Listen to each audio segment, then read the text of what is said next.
श्री गणेशाय नमः। राधे कृष्णा कथा कहानियाँ में आपका स्वागत है।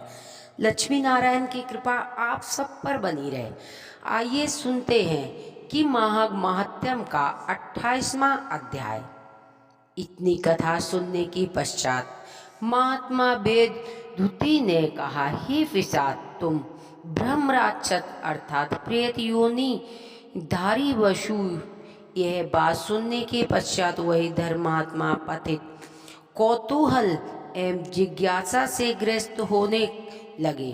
हे सैम्य, अब तुम कृपा करके उन ज्ञानी पुण्यात्मा सारसों की कथा सुनाने का कष्ट करो जिनकी बातें याद करके आपके दुखी हृदय को शांति मिलती है।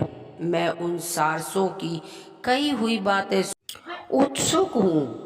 उनके द्वारा कहे गए वचनों को तुम इस दुखी दशा में भी स्मरण करने सुख और शांति का अनुभव करते हो। महात्मा देवदूती आगे बोले, हे पिशाच, उस धर्मात्मा पद्धति की बात सुनकर वह प्रेत योनिधारी ब्रह्मा राक्षस अर्थात ब्रह्म पिशाच कहने लगा, हे दुर्श्रेष्ठ, एक समय में अत्यंत तीव्र भूख और प्यास से व्याकुल होकर इसी पर्वत पर एक और काफी दूर तक निकल गया था। चलते चलते मैं एक सुंदर नदी के किनारे जा पहुंचा। संयोग बस उसी समय कहीं सयाग और सारस पक्षियों का जोड़ा उड़ता हुआ आया।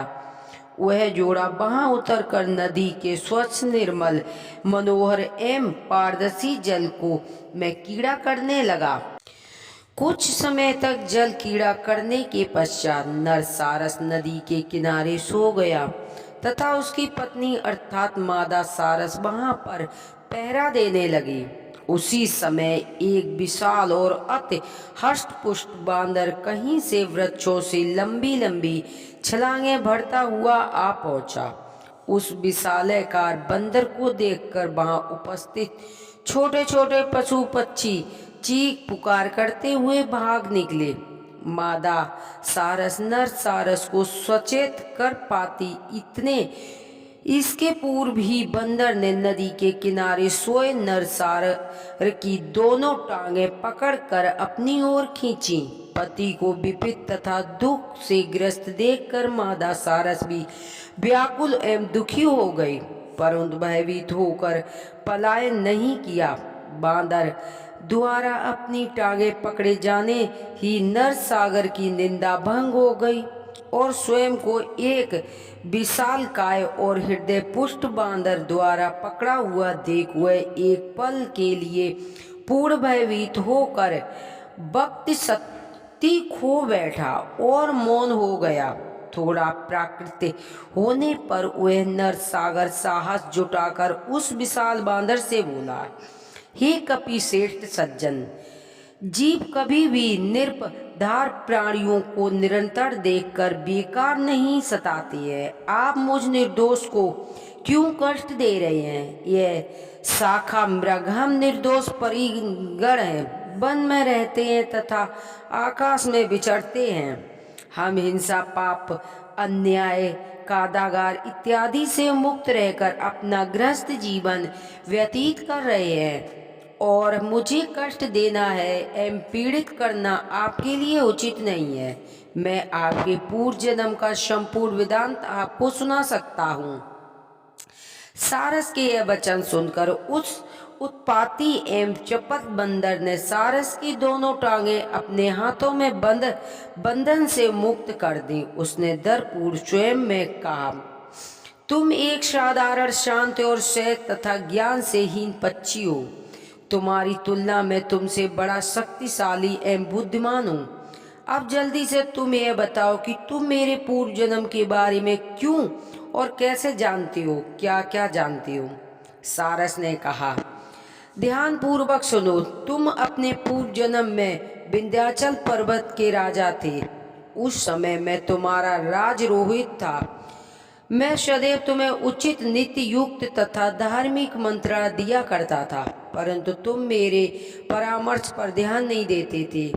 अज्ञान अहंकार तथा लोतुपता के वशीभूत होकर तुम प्रजा तथा उचित रूप से पालन नहीं करते थे। तुम अपनी प्रजा पर अनेक अनुचित और आरोपित कर उसका शोषण करते राजकोष की वृद्धि करते रहते थे। इस प्रकार प्रजा का शोषण, अन्याय, धर्म विरोधी आचरण करते हुए तुम्हें कई वर्ष व्यतीत हो गए। जब अपनी आयु पूरी कर तुम मृत को प्राप्त हुए, तब तुम्हें घोर नरक प्राप्त हुआ। दीर्घ काल तक भयंकर नरक की यातनाओं के कष्ट भोगने पर तुम सदैव ही भगवान से अपने उद्धार की प्रार्थना किया करते थे।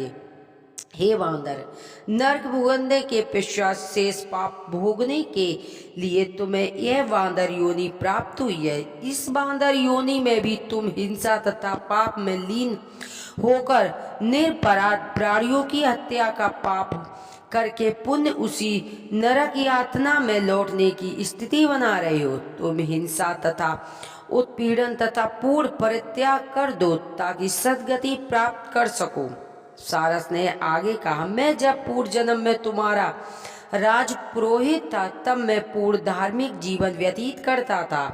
हिंसा तथा पापों से दूर रहकर भगवान विष्णु की आराधना किया करता था। यही कारण है कि मृत्यु के पश्चात मैं काफी समय तक स्वर्ग में रहा। ईश्वर भक्ति की शक्ति से मुझे अपने इस वर्तमान सारस जी में भी अपने और तुम्हारे पूर्व जन्म के वेदांतों का पूर्ण स्मरण कथा का अंत करते हुए सारस ने कहा कि हे प्राणी को अपने पूर्व जन्म में किए हुए कर्मों का फल अवश्य भोगना पड़ता है।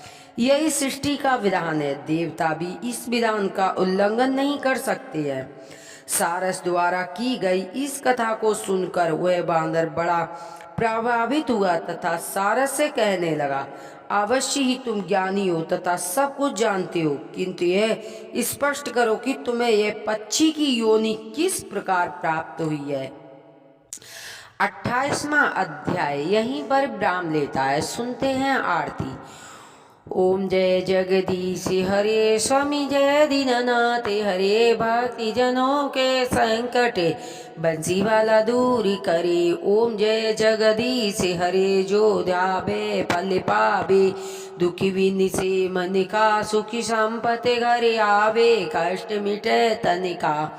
ओम जय जगदीश हरे, माता पिता तुम मेरे, शरण गहूँ किसकी, तुम बिन और न दूजा आस कर की। ओम जय जगदीश हरे, तुम पूर्ण परिमात्मा तुम अंतर्यामी, जगत पिता जगदीश्वर तुम सबके स्वामी। ओम जय जगदीश हरे, तुम करुणा के सागर तुम पालन करिता, मैं मूरख कल कामी, मैं सेवक तुम स्वामी, कृपा करो वरता। ओम जय जगदीश हरे, तुम हो एक अगोचर सबके प्राणपति, किसी विधि मिलू दया में तुम हो मैं कुमिति। ओम जय जगदीश हरे, दीनबंध दुख हरता ठाकुर तुम मेरे, प्रभु रक्षक तुम मेरे। अपने हाथ उठाओ अपनी शरण लगाओ, द्वार पड़ा तेरे।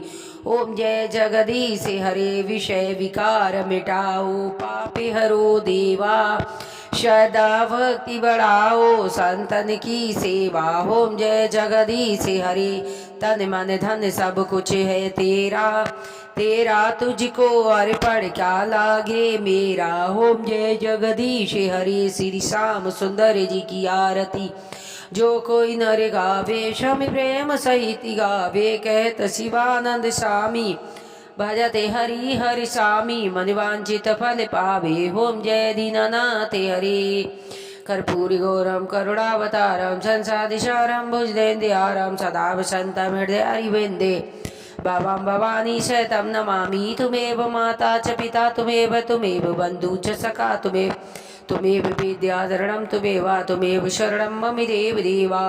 हर हर महादेव की। यह कथा पढ़ने वाले व कथा सुनने वाले पर लक्ष्मी नारायण की कृपा बनी रहती है। हर हर महादेव की जय। बोलो मैया पार्वती की जय।